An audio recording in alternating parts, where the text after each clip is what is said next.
Hi, here I am at the Utah State Capitol building.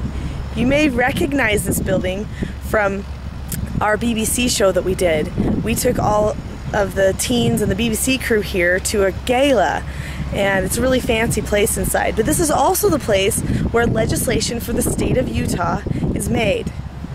Now, today I'm here for a special reason. There are some youth in our state who have gotten together for a simulation of Utah state legislation, and they all have bills that they're going to put forth.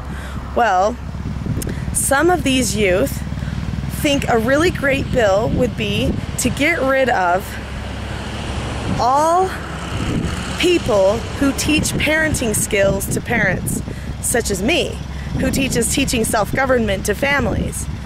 And actually, they're specifically targeting me because they've come up to me and said, "Hey, Nicholeen Peck, you've made my life hard. I can't get away with stuff anymore, and I don't really like these changes.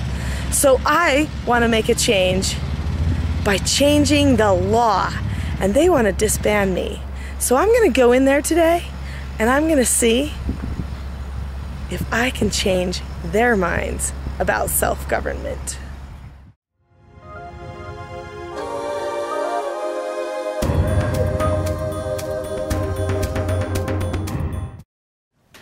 You would state your name and the organization you represent. My name is Nicholeen Peck, and I'm actually a parenting professional where I go and I teach parents and families how to get along, how to be happy, how to be calm at home. What I'm understanding with what I've heard today is that there have been some complaints from children that their parents are using a system that they're not used to, and that this is possibly very difficult for them to make a change, to have some new standards, some things implemented in their homes possibly that just seem out of the ordinary for them because all of a sudden it's new. And that's to be expected anytime any change happens in a home. If a family moves to a new place, they have to get used to new people and stuff like that. And parents have that responsibility to look and see what's best for their children and make those decisions. But the thing that I want to address the very most is one of the rights that this particular group that's presenting this bill says that they're protecting, and that is the right to happiness. Because I've never ever seen an attitude problem child who is disconnected from his or her family, hiding out in their room, drinking Mountain Dew, listening to their music really loud, actually be in a state of real happiness. Freedom of happiness is freedom from wrathful sentiment. If families are arguing, they are not free. If children are yelling at their parents, the child is upset and they're bound inside. They're not free. The parents are bound inside and having power struggles and saying, "No, you'll do it because I'm the boss." They're not free either. Nobody's free. The only way to have freedom of happiness is to have freedom of speech. Freedom of speech comes not by emotional, reactive speech, but by planned, calm, understanding speech. And so those very things which they are against that I teach as a parenting educator in the state of Utah are the very things that I am fighting for the children. I want them to love their families. I want them to be best buds and to have a feeling of happiness in their home all the time so that they can get more of what they want. When children are obedient, parents automatically give them more trust. And so I think parents need to be able to have the freedom to get help if they don't know how to encourage obedience in their children? All children want control of themselves. That's what they're fighting for when they're contacting you for this bill. But in order to have control of themselves, they must be in control of themselves. Same with the parents. There is a book written by George Orwell called Animal Farm.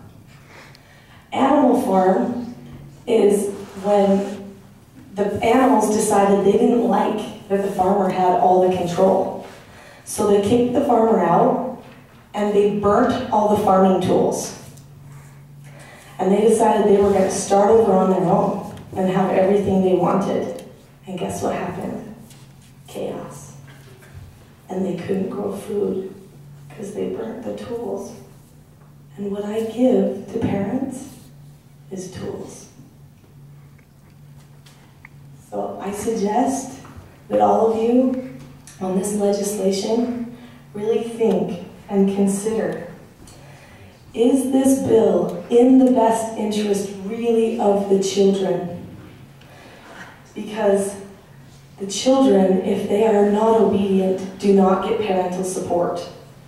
And number two, is this bill in the best interest of the children? Because when the children become parents, they will not have an effective model to follow, and then their lives will be disasters and chaos as well with their own children. Thank you. Do you have any questions for Ms. Peck? Let's see. So please one. So, has this been effectively proven? Yes, it has. In fact, it's been proven many, many ways. I was at a retreat where I was speaking just a weekend ago, and a woman came up to me and she said, "You have saved my family. I was angry all the time. My children hated me. But you have brought happiness back into our home." That's an exact testimonial.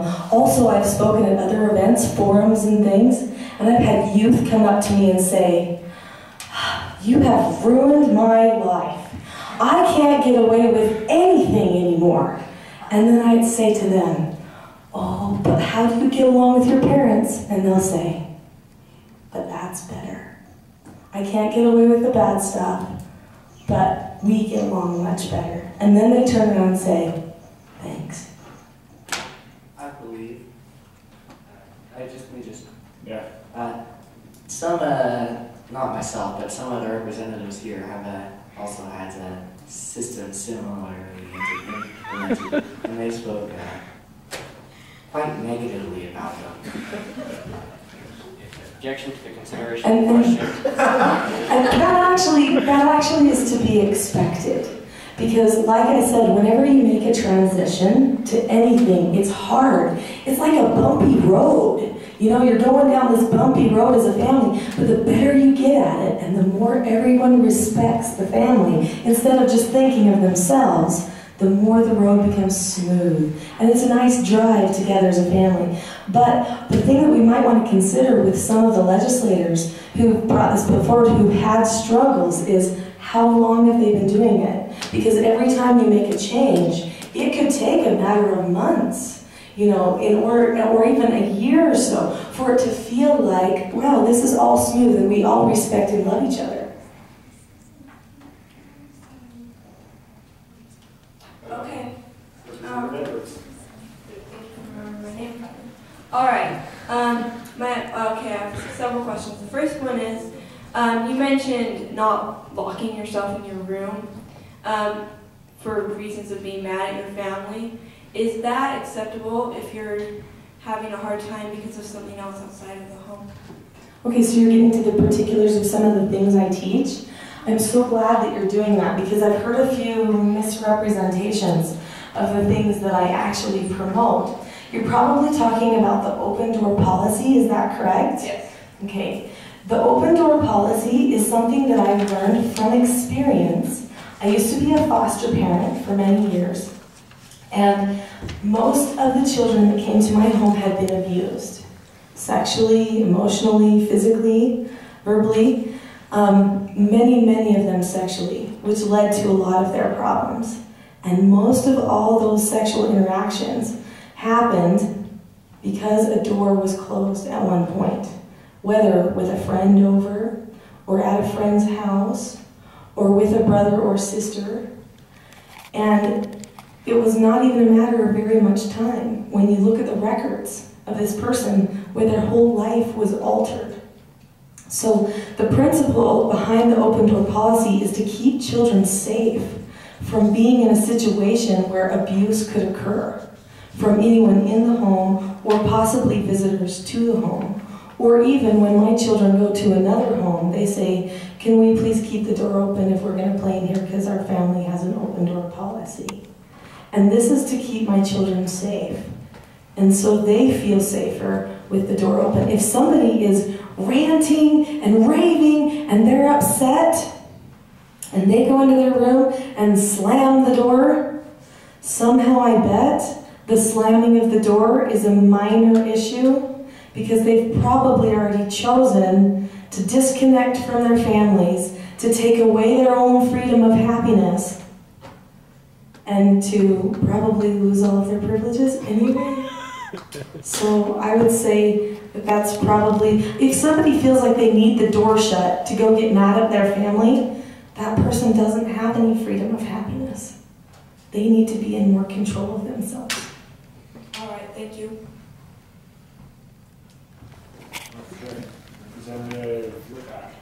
Are you saying that the children of Utah are not safe in their own homes? Do you know what? In regard to that question, there are some that are not. We can't know, of course, what goes on in every home.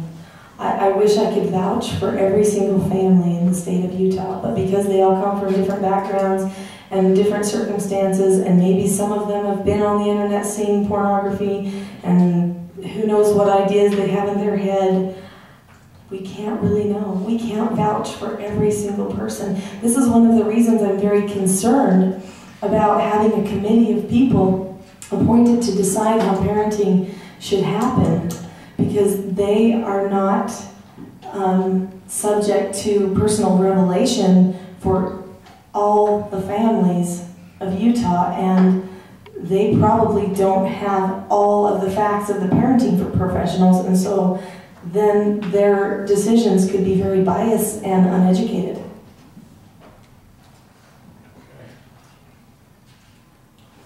Representative.